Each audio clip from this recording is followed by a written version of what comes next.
Good day and welcome to the Breakfast Show on Coal City 99 FM Enugu. Your trusted platform for issues that matter to citizens and governance. Do remember, you can listen to us as we're streaming live on coalcityfm929.net.ng. My name is Ekene Odigwe. Enugu State has made visible investments in public infrastructure, starting from schools to roads to health centers, all aimed at improving the quality of life of its people.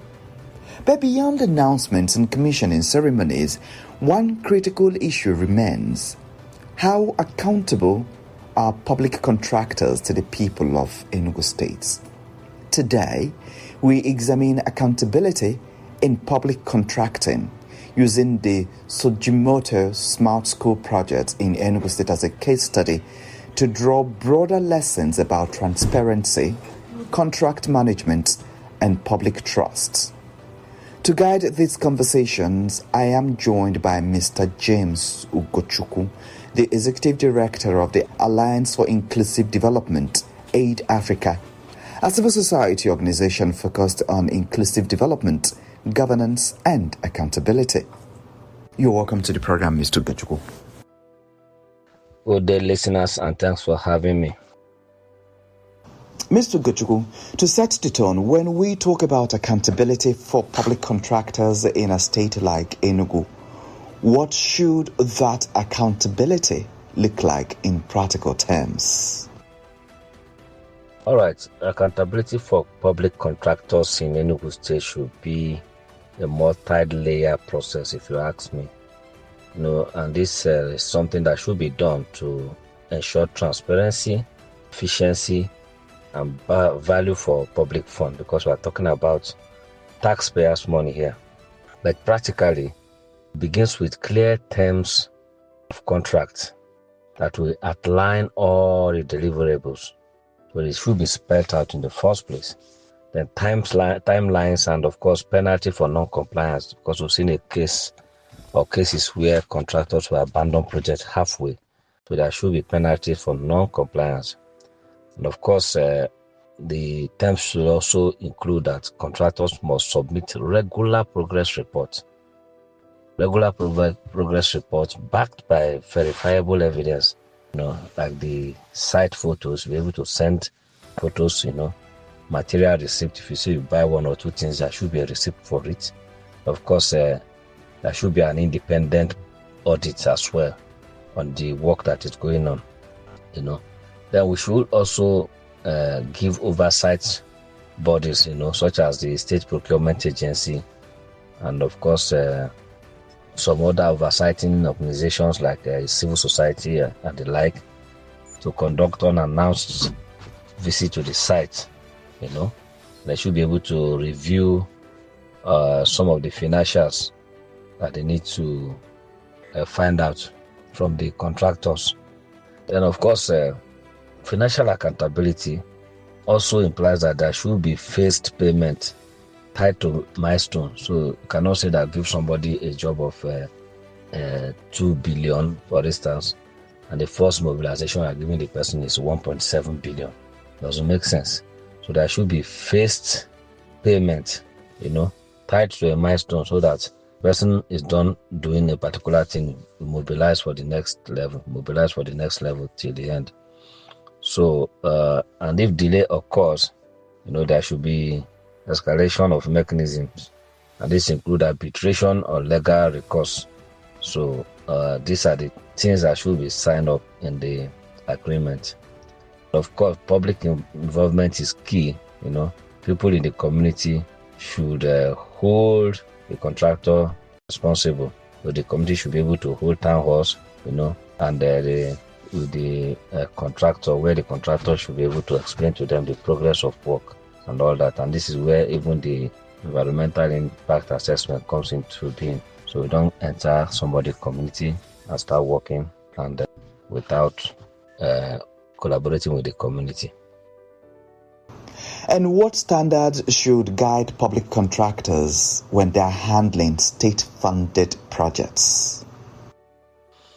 As of the standard that should guide public contractors handling state-funded projects, I think public contractors in Enugu State handling state-funded projects should be guided by a set of robust standards that prioritizes integrity, quality, and of course, sustainability.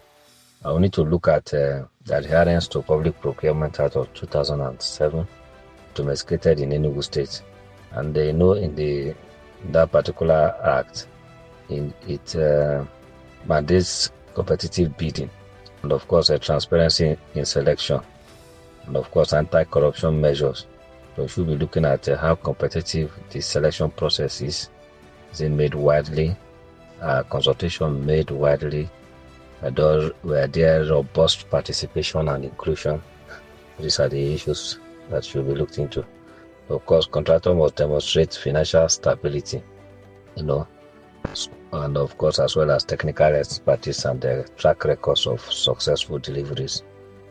So these are the things that we should be looking at. Then ethical standards are also crucial. You should be able to avoid bribery or kickbacks, and there should be fair labor practice. And of course, an inclusion of local subcontractors. Irrespective of where the person comes from, there should be involvement of local subcontractors that can provide one or two ancillary services. And this will empower the Enugu State workforce. And timeliness should also be non-negotiable. The contract should include a clear key performance indicator, with liquidated damages for delay. So that if this delay, there should be, damages that should be paid for that. Understand that education projects, especially smart schools, are not just buildings. They shape the future of children and communities. Question is, why is accountability particularly important in education-focused public projects, such as smart school? On why accountability is important in education-focused public projects such as the smart school in Enugu State. I think accountability in education-focused projects, like we've just said, is paramount because this initiative directly impacts human capital development, because a society is as advanced as its level of education. So education, which is the bedrock of societal progress, needs to be taken seriously. Like other main infrastructure, smart school integrate technology, modern pedagogy, and inclusive learning to equip children with 21st century skill. So we are looking at critical issues like this that need to bridge urban-rural divide. A child in Musuka or Oji River can learn the same thing that somebody in Enugu urban is learning. So failure here don't just waste funds. They perpetuate inequality, they deny kids access to quality education, could break poverty cycle. For instance, if a smart school project falters due to poor execution, community loses out on STEM education, the lab, the digital libraries, even basic classroom, affecting thousands of students' future. So accountability ensures resources are used efficiently. And of course, funds for solar panel or AI tools must also deliver tangible, verifiable, and of course, true student enrollment metrics or learning assessments post completion.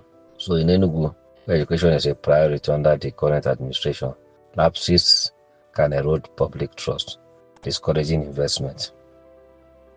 The Sujimoto Smart School project has attracted public attention and discussion within the state. Now, what important lessons does this project offer about planning, execution, communication, and oversight of public contracts?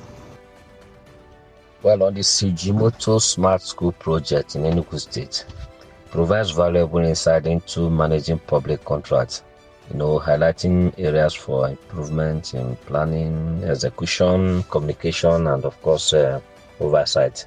For instance, on planning, it underscores the need for realistic timelines, of course, risk assessment, ambitious goal like building 22 tech integrated school in 6 months, and all that, which requires thorough feasibility studies to align expectation with capacity.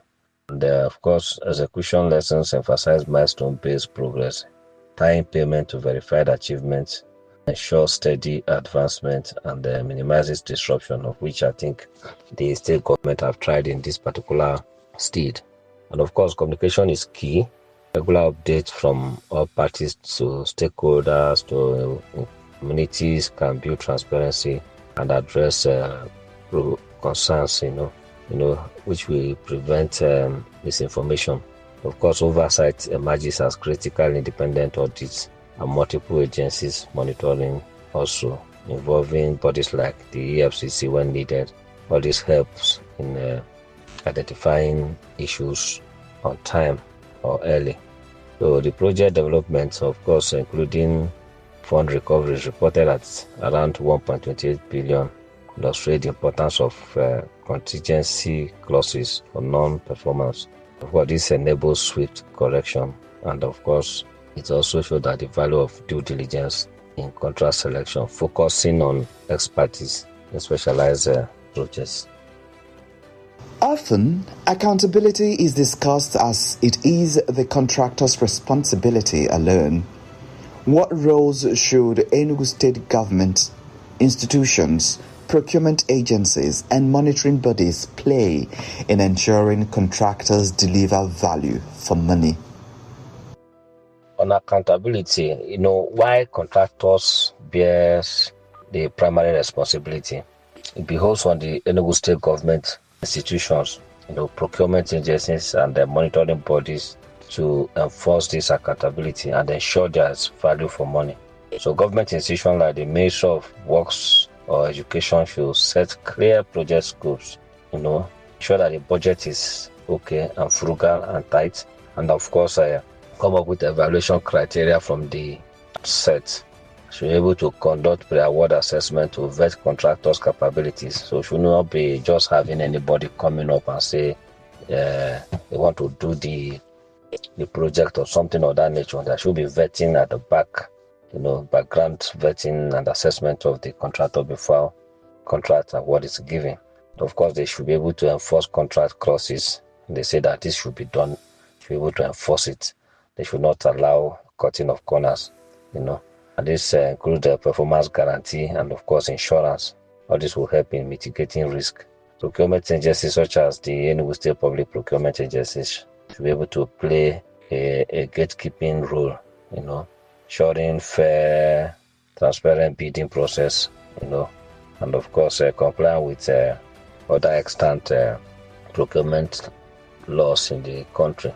Because we've seen a situation where somebody can just come from nowhere and you heard that the person has been given contract without any open bidding. It should be open for everybody to see. Of course, a body like EFCC and ICPC should be able to come up, play their own role in enforcing accountability. Sujimoto has returned some of the contract money. What's your take on Enugu state government's efforts to recover the contract funds? All right, my take on the reported recovery of approximately 1.28 billion from Sujimoto through EFCC intervention marks a commendable step by the Enugu state government in pursuing accountability for the Smart School Project Fund. This singular act demonstrates proactive governance, because what we've seen over time is government looking the other way when contractors are doing away with public funds. So by petitioning the EFCC in February 2025, and of course collaborating in investigation, the administration of Governor Peter Mbah shows commitment to safeguarding public resources. The government this particular government came with the mandate or the plan to boost Enugu state revenue, and revenue leakage should not be happening under their watch, and they will not take action. So this is a proactive step by the state government, if you ask me. Recovering over 20% of the 5.7 billion of upfront payment is significant, especially amid allegation of non-performance, and this signals that breaches won't go unchecked. So this is a very clear warning to other contractors that are handling other projects that they can come after you. Of course, the involvement of the EFCC shows that public institutions are working, because when we have strong institutions, then everybody will stay alert and play their own part, because they will not want to fall short of the eagle eye or the watchful eyes of this public institution. So the most important thing now is that as the money is being recovered, they should be able to channel it to other contractors and be able to handle this kind of projects without further delay, because lives of little kids are affected or involved in this kind of delay. So they need to minimize this delay and ensure that there's prompt education delivery. If you're just joining us on Breakfast Show this day on Radio Nigeria, Core City 99 FM, we are talking about accountability for public contractors, lessons from the Sujimoto Smart School projects. And in the studio, we are joined by James Ugochukwu, the Executive Director, Alliance for Inclusive Development, AidAFRICA. Now, Mr. Ugochukwu, civil society organizations and the media would normally act as intermediaries between the government and the citizens. But how can civil society groups, community leaders, and the media in Enugu State strengthen accountability without politicizing development projects? As for the role of civil society, I think is very key. There are a lot of civil society organizations working on education, working on infrastructure and all that. And when government is coming up with this kind of contract, they should be able to involve the civil society in it to play their oversight role. I remember there's a project we did sometime in 2017 in Enugu, and it has to do with tracking federal government contract. And of course, during that engagement, we involved the media, we involved the traditional leaders and youth groups and the like. And of course, we provided training for them for 2 days or so, each of them, so that they're able to form a coalition to monitor federal government contracts in the state. So this is where they come in, and of course, it's very, very important, because at the end of the day, all the projects is going to be for their own benefit. As of the traditional rulers, is dicey, it's neither here or there, because you see, except the traditional ruler that is very, very vocal and want to speak truth to power, most of them will not want to question the action of the state government. For instance, if the state government is not being transparent with their procurement process or the bidding process, the traditional rulers will not be able to do that. And of course, we all know the reason. A traditional ruler can easily be removed by the state's government apparatus and the like. The civil society and the media, they can do a background check, investigative journalism, and of course, they can speak truth to power.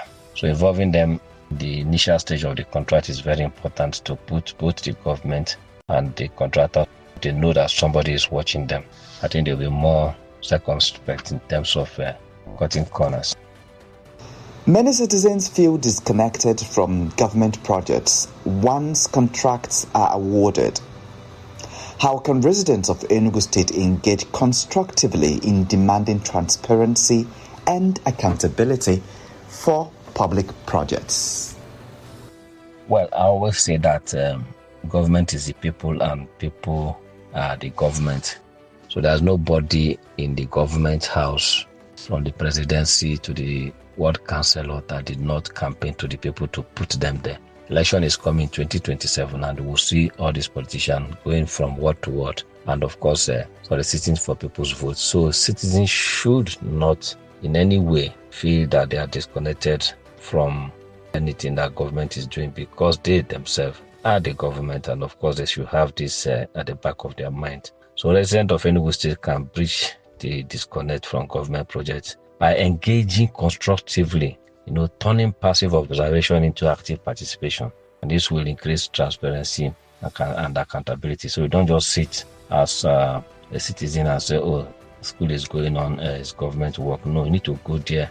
If it's happening in your community, you can form some local committee that will interface with the contractor. Tell the contractor, yes, we are here to ensure that things are being adhered to, And of course, a situation where the state government is not coming forth with some critical information, you can activate the use of the Freedom of Information Act to request contract details, request progress report, and of course the budget from agencies and the like. Of course, the